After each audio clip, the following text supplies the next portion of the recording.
আসসালামু আলাইকুম রহমতুল্লাহ। আপনি যখন দুনিয়াতে ছিলেন না, আপনার জায়গা শূন্য ছিল। যখন দুনিয়াতে এসেছেন, আপনার জায়গায় কেউ আসতে পারবে না।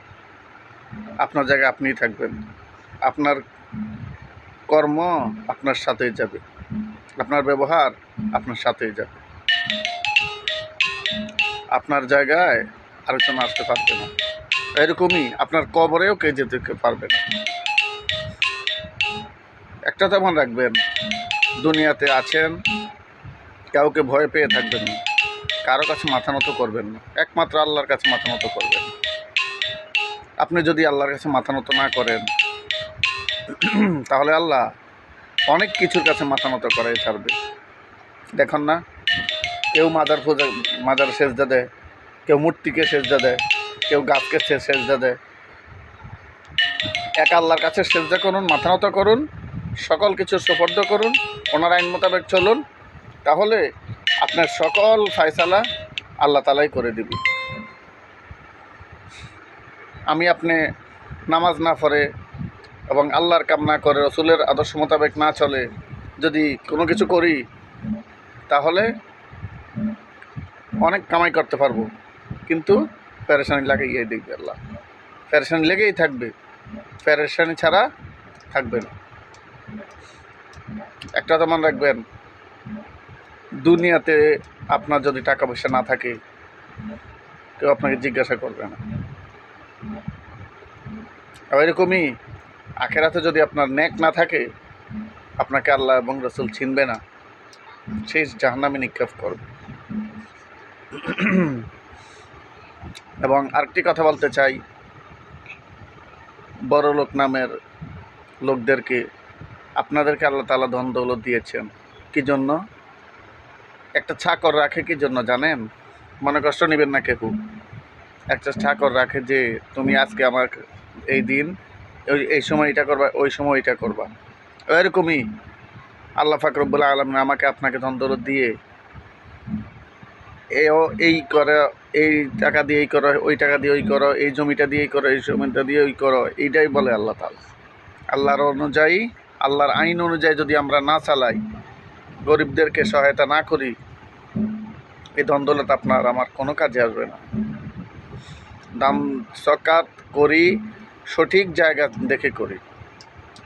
যদি সঠিক জায়গা দেখে না করি, তাহলে এই ধন সম্পদ তামা বানিয়ে চেক দেওয়া হবে, জাহান্নামে নিক্ষিপ্ত করা হবে আমাকে আপনাকে, সাববিচ্ছুর ময়দানে ছেড়ে দিবে।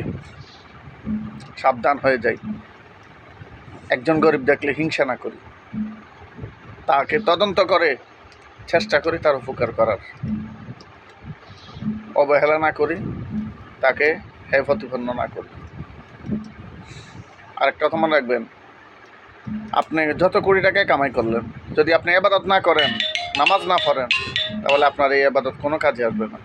নামাজওয়ালা সব কিছু হইতে হবে, সকল কিছু। নামাজ ছাড়া কোনো কিছুই বরকত আসবে না। এবং মহিলাদেরকে বলবো, আপনারা টিকটক করেন ভালো কথা, কিন্তু ইসলামী টিকটক করেন, পর্দা করুন, চোখ দেখান, মুখ না দেখান, মুখ না দেখাইয়া টিকটক করেন, ইসলামী টিকটক করেন, নামাজের পথে আহ্বান করুন, একটা মাসলা মাসাইল বলুন, ভালোর পথে আহ্বান করুন, তাহলে আপনাকে লাইক এমনিতেই দিবে, আপনার লাইক চাইতে হবে না। আপনি একটা কোরআন শরীফ দেখায় বলবেন, আল্লাহর নাম দেখায় বলবেন, লাইক দেন, নাহলে গুনাহ হবে। এইটা কি বলেন? এটা ইসলামিক টিকটক হইতে পারে না। একটা মাসলা মাসাইল বলবেন, একটা ভালো পথে উপদেশ দিবেন, একটা নামাজের কথা বলবেন মানুষকে, তাহলে এটাই ইসলামী টিকটক হয়। আপনাকে লাইক এমনিতেই দিবি। এবং ড্রাইভারদেরকে বলবো, আপনারা একটু নিয়ন্ত্রণ করে চালান। একেবারে না ফেরার চাইতে 2 মিনিট পরে ফেরা অনেক ভালো, অনেক ভালো। পুরুষ মহিলাদেরকে আবারও বলছি, আপনারা টিকটক করেন, মরে যাব, কেউ থাকবো না বেশি দিন। নামাজ পড়ব প্রতিদিন, ইসলামী টিকটক করব প্রতিদিন, এটা যদি সংকল্প করি, তাহলে আমার আপনার জিন্দেগি শান্তি হয়ে যেতে পারে। এত মহামারী কেন আসে? অনেকে দেখেন বন্যায় কত কষ্ট, কারণ কি?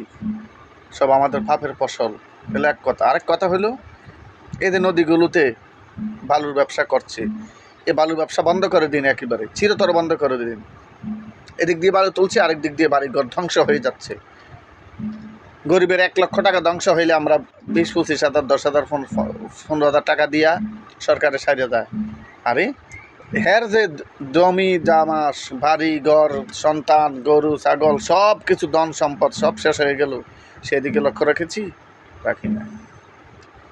তবে আমি মনে করব ডক্টর ইউনূস সরকার, আপনি এই আইনটা করে যান, যার যার মাটি দরকার তার তার ফাঁসের থেকে লবে, আস্তে আস্তে ফুরিয়ে ফেলাবে, কিন্তু নদী থেকে কেউ বালু তুলতে পারবে না, কারণ অনেকের ক্ষতি হচ্ছে। সোজা কথা, এই আইনটা করে যান। বালু ব্যবসা বন্ধ করে দিন, পাহাড় কাটা বন্ধ করে দিন। পাহাড় যদি কেটে, তাহলে মেঘের কারণে ধ্বংস হয়ে পড়ে মানুষের অনেক ক্ষতি হচ্ছে।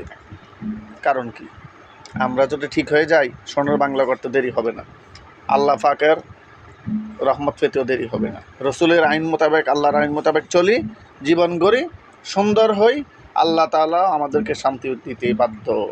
আল্লাহ পাক রব্বুল আলামিনের কাছে আমরা সব সময় ক্ষমা চাইব এবং সকলের জন্য দোয়া করব, ইবাদত করব, আইন মোতাবেক চলব সুন্দরভাবে। আল্লাহ তাআলা তাহলে আমাদেরকে শান্তি দিবেন। আসসালামু আলাইকুম রহমতুল্লাহ।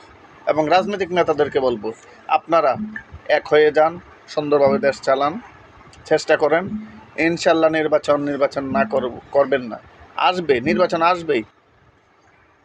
সংস্কার এবং নির্বাচন একটু সময় লাগবেই, আস্তে ধীরে সব কিছু হয়ে যাবে।